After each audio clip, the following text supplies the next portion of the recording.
అందట్లేదు కదండి సంక్షేమ పథకం. ఒక పింఛన్ తప్పితే వేరే విషయంలో వీళ్ళు సక్సెస్ కాలేదండి. సూపర్ 6 అన్నారు కానీ సూపర్ సక్సెస్ కూడా కాలేదండి వీళ్ళు. అంటే గతంలో పవన్ కళ్యాణ్ గెలిపించండి దగ్గరుండి అన్నీ చేస్తానన్నారు. ఈరోజు మరి ఎక్కడున్నారు? హిందూ ముస్లిం సనాతనం ఏదో మాట్లాడుతున్నారు. సనాతన ధర్మం అనేది ఒక కులానికి ఒక మతానికి సంబంధించింది కాదండి. ఇది వాళ్ళ మనోభావాలు వాళ్ళ వ్యక్తిత్వంగా వాళ్ళు చేసుకునేయండి. ఎదుటి వాళ్ళకి కించపరిచే మాటలు మాట్లాడకూడదండి. ఏ కులస్తులకైనా సరే ఏ మనోభావాలు అనేవి ఉంటాయి. చేసుకునేయండి. వేరే వాళ్ళని మనం కించపరిచి మాట్లాడకూడదండి. ఇది మంచి చేయాలి. ప్రజలకు మనం ఏది చేసినా మంచి చేయాలండి. ప్రజాస్వామ్యం అది లౌకిక దేశం అండి. ఇది భారతదేశం. అందట్లేదు కదండి సంక్షేమ పథకం. ఒక పింఛన్ తప్పితే వేరే విషయంలో వీళ్ళు సక్సెస్ కాలేదండి. సూపర్ 6 అన్నారు కానీ సూపర్ సక్సెస్ కూడా కాలేదండి వీళ్ళు. అంటే గతంలో పవన్ కళ్యాణ్ గెలిపించండి దగ్గరుండి అన్నీ చేస్తానన్నారు. ఈరోజు మరి ఎక్కడున్నారు? హిందూ ముస్లిం సనాతనం ఏదో మాట్లాడుతున్నారు.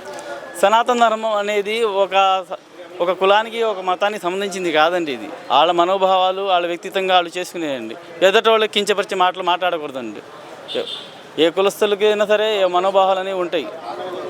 చేసుకునేయండి. వేరే వాళ్ళని మనం కించపరిచి మాట్లాడకూడదండి. ఇది మంచి చేయాలి. ప్రజలకు మనం ఏది చేసినా మంచి చేయాలండి. ప్రజాస్వామ్యం అది లౌకిక దేశం అండి. ఇది భారతదేశం.